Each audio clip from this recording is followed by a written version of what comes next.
Hello, everybody. Good afternoon. It's a pleasure to be here.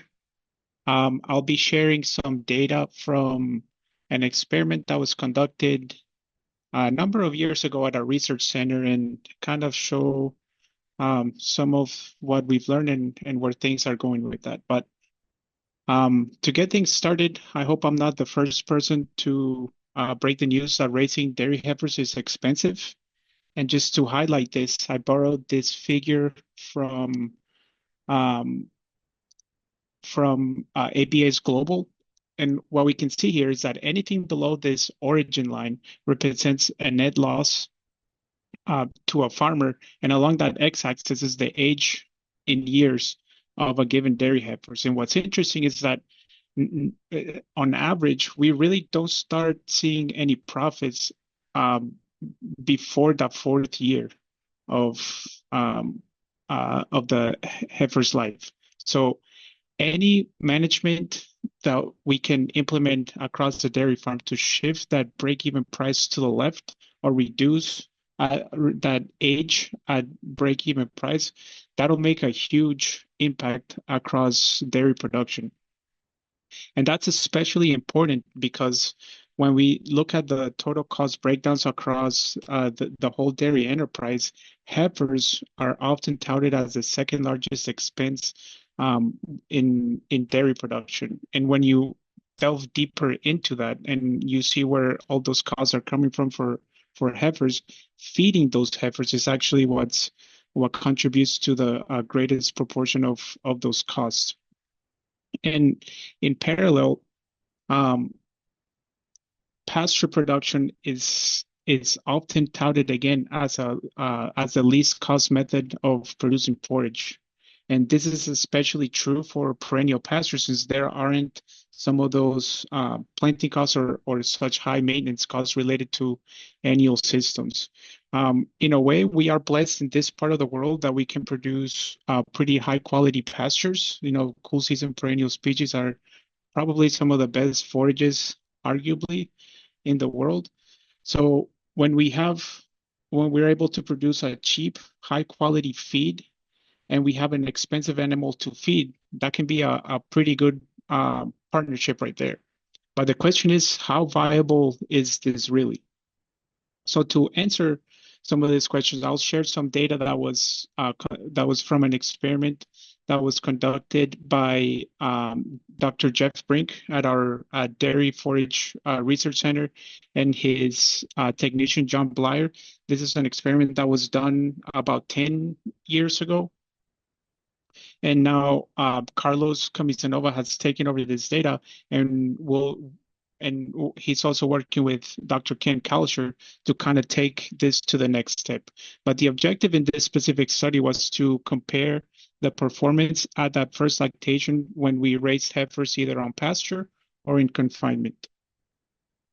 And to do this, they got 36 heifers and split them up into two different treatments. So either heifers that were raised on pasture or heifers that were raised in confinement. And they were raised in groups of 6.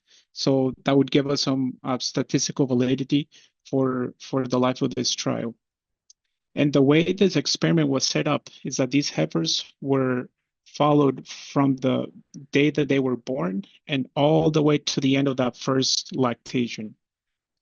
And the main difference between the two treatments were either they were raised on pasture or in confinement. And those pasture-raised heifers were able to go through 2 full grazing seasons, whereas their confinement counterparts just remained within a confinement barn following normal dairy industry protocols. So when we look at what happened during that first year of grazing, they kept track of the animal body weight, the gains, the BCS, and everything in terms of body composition along the season. But what's interesting here is that at the end of that first grazing season, there was slight differences in the average daily gain from these heifers, where the confinement heifers gained slightly greater than the pasture-raised heifers. But what's important here is that both heifers gain within the targeted rates of gain that's recommended for heifers, which is 1.8 pounds per day. At the end of that first winter season, everybody caught up, and there has no differences in final body weights or any differences in the average daily gain. Moving to that second year of grazing, what's really important here is that after those two grazing seasons, body weight and average daily gain did not differ between the pasture confinement raised heifers. So it tells us that going into that lactation, all heifers were equally in terms of body composition and body weights going into that lactation. So looking at to see what happened during that lactation, what's interesting is that all throughout a 200 days that lactation was measured, the pasture-raised heifers consistently had greater milk yield than the confinement-raised counterparts. And when we look at the dry matter intakes, these were also greater from those pasture-raised heifers. So that was a pretty interesting set of results. When we look at the totals at that first lactation, those pasture-raised heifers produced 2,700 pounds more milk than the confinement-raised counterparts. And because they produced more milk, they also had greater protein than confinement-raised heifers. So what we learned from this study was that pasture-raised heifers are able to produce more milk, and they are also able to have greater dry matter intake capacity than heifers raised in confinement. So with this data, we did a feed cost analysis and look at some of the economic bottom line from these results. So we were able to calculate the diet costs based on the diet composition and the price of each of those ingredients at the time this trial was assessed. And this is a bit of a challenge in pastures because you have to assign a value, especially for permanent pasture. So we did this by calculating some maintenance costs and then assigning also a pasture cost based on the biomass production. In terms of the lactation portion, we calculated the income over feed costs. And this is essentially telling us the income, well, as the name implies, is the milk income minus the feed costs. So looking at what happened in those first 2 years under grazing, 2011 and 2012 were very interesting in that in 2011 those heifers were young and they received a calf starter when they were out on pasture.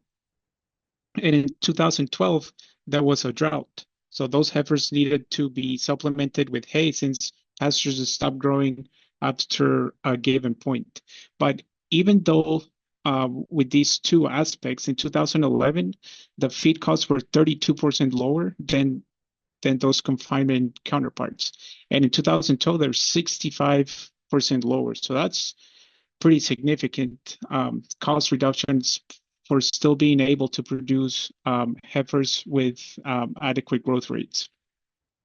Now, during lactation, this is also interesting because the income over feed costs all throughout lactation was still greater for pasture than confinement, and this translated to $1.76 more per day for pastures raised heifers. So over a 200-day, just considering 200 days of lactations, that's translates into about $350 per heifer. That was greater than those confinement raised counterparts. So some conclusions that we could draw from that study is that pastures can become a cheap and valuable feed source especially for dairy heifers. And with that in mind, they can become an integral component of modern dairies. And the improved milk yields from pasture-raised heifers represented one of the major factors in boosting dairy profitability. And as you know, when we were discussing some of the results from this study as we were working on the publication, so one of the the things that came us like, okay, so we have all this data, but why? What are some of the mechanisms behind these things? So we are we actually just wrapped up the continuation of this study, and we're still working at if pasture-raised heifers go on to produce more milk, is this replicable, and why is that happening? So we replicated this trial again. We started in 2023, and we just wrapped up in the fall of 2025. So I hope to be able to share some of this data here in the coming months. And we looked at this experiment from a wide range of points of view. We looked at some of the rumen genomics, and some of the uh, what was going on with the from the microbiological aspect within the rumen, also some animal welfare aspects, and one of the big picture items that we'll be putting together is another economic and more detailed economic analysis from this study. So with that, I would be happy to answer any questions and see where the discussion goes.